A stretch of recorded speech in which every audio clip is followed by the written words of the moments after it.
안녕하세요. 주식의 소리의 애솔입니다. 네, 이번 주에는 지난주에 열심히 청약을 했던 종목들로 돈을 버는 주간이 되겠죠.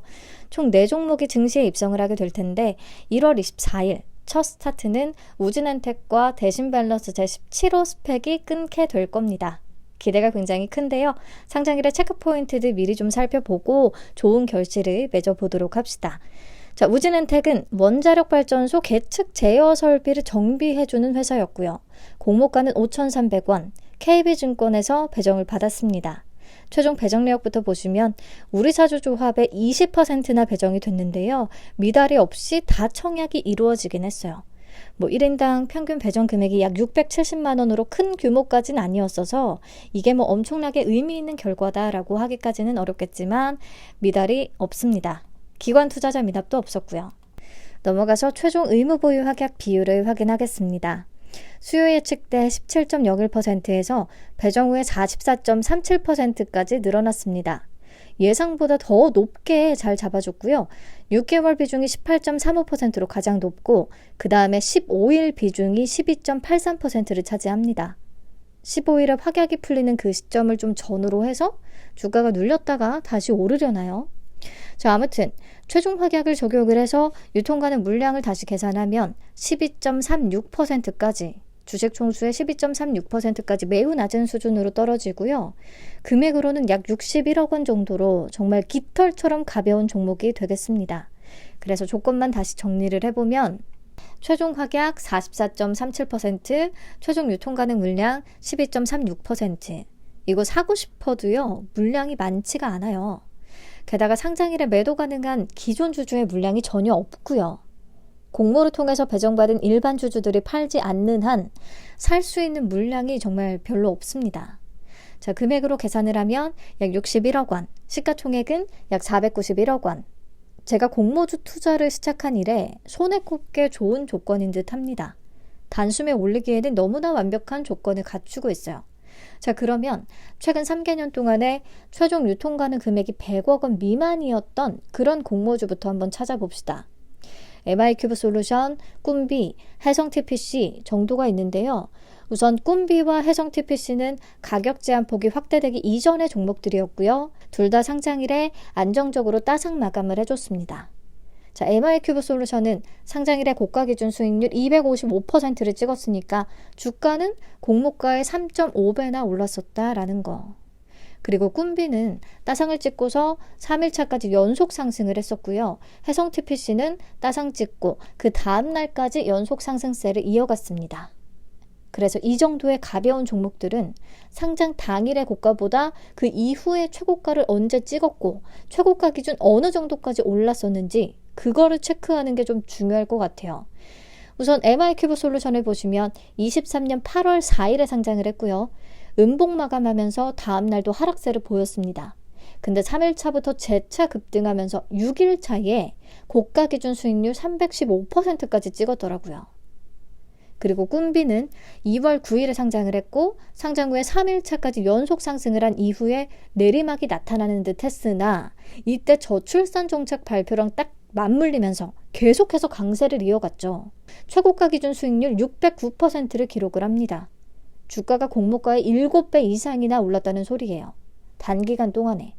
그러니까 어찌됐든 유통시총 100억 원 미만대의 종목에서는 상장일 최고가인 따따블 수익률으로 300% 그 이상을 좀 기대해 볼 수도 있지 않냐는 거죠. 여기에 더해서 최근에 상장했던 것들 중에 유통시총 100억 원대 종목들을 한번 찾아보면 KNS, 캡스톤 파트너스, SY스틸텍 정도가 있는데요. 이 중에 KNS가 상장일에 시초가 209%로 출발, 따따블로 마감을 하면서 3일차까지 연속 상승, 최고가 기준 수익률 438%를 찍었습니다. 그래서 우진엔텍은 보시면 확약도 훨씬 더 높고 또 KNS에 비해서 2분의 1 수준으로 가볍고 하기 때문에 작년 연말의 수급이나 그 기대감의 연장선에 있다고 하면 상장 당일에 따따블을 찍고 추가 상승까지도 좀 기대를 해볼 수 있을 것 같아요. 가능할 것 같아요. 그래서 정리를 하면 과거 데이터를 참고해서 봤을 때 우진엔텍은 상장일에 따따블을 기록할 확률이 꽤 높겠다. 시초가부터 아예 21,200원으로 출발을 하거나 시초가는 21,200원보다는 약간 낮은 수준으로 시작을 해서 빠르게 상한가에 도달한다거나 뭐 이럴 수 있지 않겠나라고 좀 예상을 해봅니다. 자, 그러면 상한가 마감이라면 과연 얼마나 더 봐야 될 것인가? 목표 수익률을 어느 정도로 잡아야 할 것인가?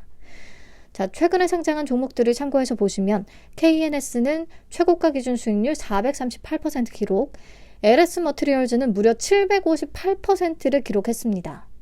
근데 23년의 마지막 상장이었던 DS 단석이 많은 이들의 기대와는 다르게 2일차의 고점을 잠깐 찍고 계속 흘러내렸기 때문에 우진엔텍은 막 LS 머티리얼즈 같은 흐름은 나오기 어려울 수도 있어요. 역대급 가볍다고 하더라도. 그래서 따따블에 잠긴다고 하면 추가 상승이 나올 확률이 높으니까 더 보긴 하겠지만 그 이후의 매도는 그냥 각자 만족하는 선에서 파시면 될 것 같습니다. 어떤 정형화된 패턴은 없기 때문에. 네, 그래서 우진엔텍은 상장일에 최고가인 21,200원을 우선 기대해 보는 바이고요. 참고하시라고 따따블후의 상한가 가격인 27,550원과 또 수익률 기준 500% 가격인 31,800원 같이 써놨거든요. 좀 2만원 후반대에서 그 이상에서 팔 수 있기를 이라는 좋은 상상을 좀 해보도록 하겠습니다. 자, 근데 이렇게 우진엔텍에 대한 기대치가 높다고 하면 HB 인베스트먼트보다 우진엔텍에다가 더 비중을 실었어야 되는 거 아니냐라고 얘기를 하실 것 같아요.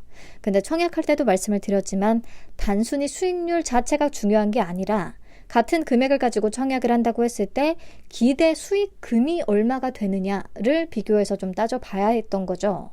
자, 보시면 우진엔텍의 500% 수익률 기준의 수익금이요. HB 인베스트먼트 150% 수익률 기준의 수익금보다도 낮을 것으로 계산이 됐었어요. 그만큼 확실해 보이는 우진엔텍의 경쟁률이 너무나 높았던 거죠. 아무튼 그렇기 때문에 HB 인베스트먼트에 더 비중을 실으셨던 분들은 HB가 한 100%에서 150% 정도 그 정도만 기록을 해준다고 하면 그래도 후회 없는 결과를 맞이할 수 있겠다라는 생각으로 기다려보시면 될 것 같습니다. 네, 그리고 앞에서 얘기했듯이 우진엔텍은 대신 17호 스펙과 동시상장이라는 변수가 있잖아요. 근데 이번만큼은 이 동시상장이 서로한테 큰 악영향까지는 없을 것 같아요. 워낙에 둘 다 가볍기 때문에. 자, 최근에 상장한 스펙들의 성과를 살펴볼 텐데 보세요. 12월 22일에 상장한 IBKS 23호와 하나 30호 스펙은 DS 단석과 동시 상장이었고요. 12월 5일에 상장한 교보 15호 스펙은 Y바이오 로직스와 동시 상장 일정이었습니다. 12월 1일에 상장을 한 NH 30호 스펙은 에이텀과 동시 상장이었고요. 근데 수급이 워낙에 좋았어서 동시 상장임에도 불구하고 일반 종목은 물론이고 스펙들까지 다 수익률이 좋았습니다. 특히나 굉장히 무거웠던 DS 단석과 붙었던 IBKS 23호 그리고 하나 30호 둘 다 고가 기준 수익률 200%를 넘겼거든요. 즉 주가가 6,000원 위로 올라섰었단 얘기죠. 상장 당일에. 이게 DS 단석이 장 초반에 상한가로 직행을 하면서 스펙 쪽으로 빠르게 수급 이동이 좀 나타난 모습을 보였거든요. 덕분에 스펙이 둘 다 큰 재미를 볼 수 있었다고 생각을 하고요. 그렇다면 우진엔텍과 대신 밸런스 제17호 우선 두 종목의 유통 가능 금액 합계가 약 170억 원 정도로 종목 하나 수준도 안 되게 가볍습니다. 그래서 충분히 둘 다 잘 올라갈 수 있는 조건인 거고요. 특히나 우진엔텍이 만약에 장 초반 따따블에 잠기게 된다고 하면 대신 스펙으로 수급이 쫙 좀 이동을 하지 않을까 싶어요. 그래서 우진엔텍이 따따블에 안착을 한다는 전제 조건 하에서는 대신 스펙을 급히 팔지는 않으려고 개인적으로 생각을 해보고 있습니다. 자, 24년의 첫 타자인 두 종목이 우리가 예상한 만큼은 어느 정도 결과가 나와줘야 그 뒤에 HB 인베스트먼트나 현대임스, 포스뱅크까지 다 힘을 좀 받을 수가 있을 거잖아요. 그래야 우리가 청약 일정이 겹쳐서 막 고민한다고 에너지를 엄청나게 썼던 그 시간들이 아깝지가 않을 거고요. 그래서 24일이 너무나 기대가 되면서도 엄청 긴장이 되기도 합니다. 자, 수요일 아침에 오랜만에 상장 라이브를 통해서 만나 뵙도록 할게요. 오늘도 감사합니다. 좋은 하루 되세요.